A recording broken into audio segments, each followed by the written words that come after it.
Good evening, everyone. I hope that through this series, I've been able to encourage you and have given you some ways to deal with the issue of reactive abuse. Know that you are not alone in this. Continue to do the healing work for you. Don't give up. So, what do pastors and friends, well-meaning people, what are the mistakes? What mistakes do they make when it comes to the topic of reactivity in the midst of emotional abuse? Oftentimes, helpers skip the fact that there is context and view the woman's behavior as a standalone, as though she spontaneously one day flew into a rage without provocation or history, that she spontaneously started not wanting to have sex with her husband, never mind that he's a porn addict. They skip the context. That's mistake number one. Mistake number two is to be fooled by the public persona he presents.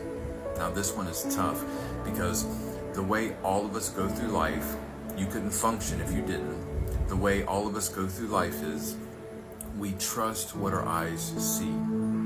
We trust what our ears hear, what our tongue tastes, what we smell.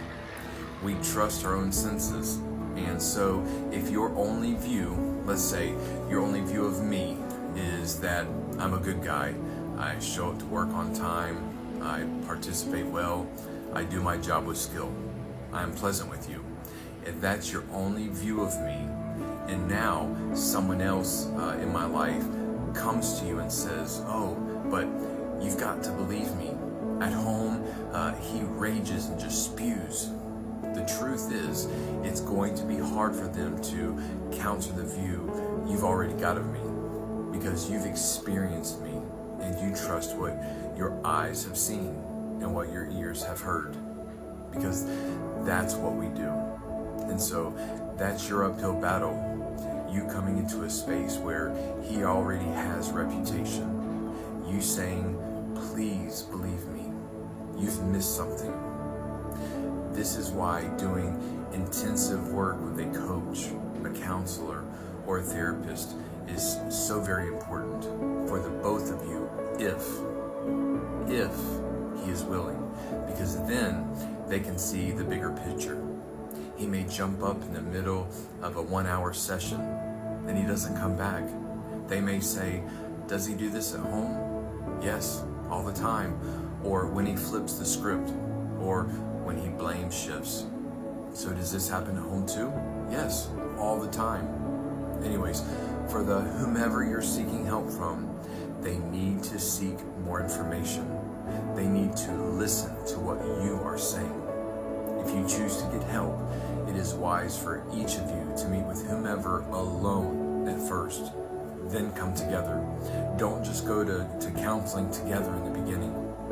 They need to gather each one of your narratives.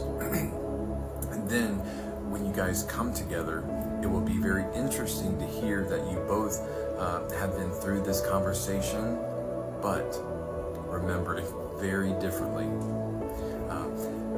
took it very differently.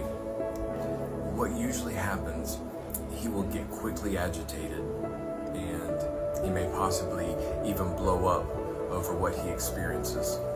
His response is data. So when he begins to storm and rage and explode, now whomever you're seeking help from, now they have data on how he handles it if someone gives him feedback that he doesn't like. So as you both go through counseling, coaching, or therapy, there are different phases that you will go through. Repentance phase, the forgiveness phase.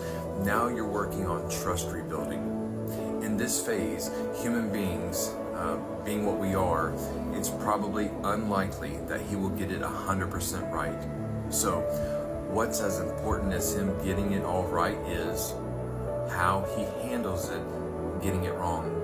So if in this repair phase, if he gets it wrong and there is some backwards movement and he catches it, doesn't even wait for you to catch it, but if he catches it, acknowledges it, and comes without being pulled, and comes to you and says, honey, I'm sorry, I did it again, didn't I?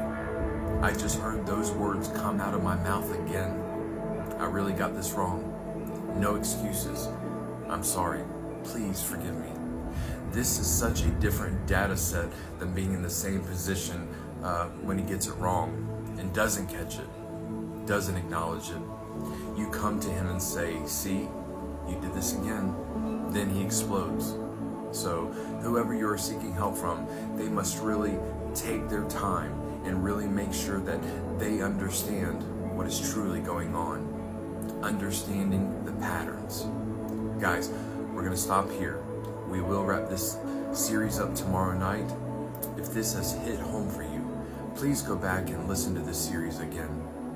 Find the things that you need to work on and do differently.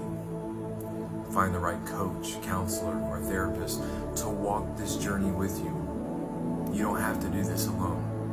Let today be the day of change. Thank you all for watching, and I hope you will join me tomorrow night as we finish up our series, Escaping the Cycle of Reactive Abuse.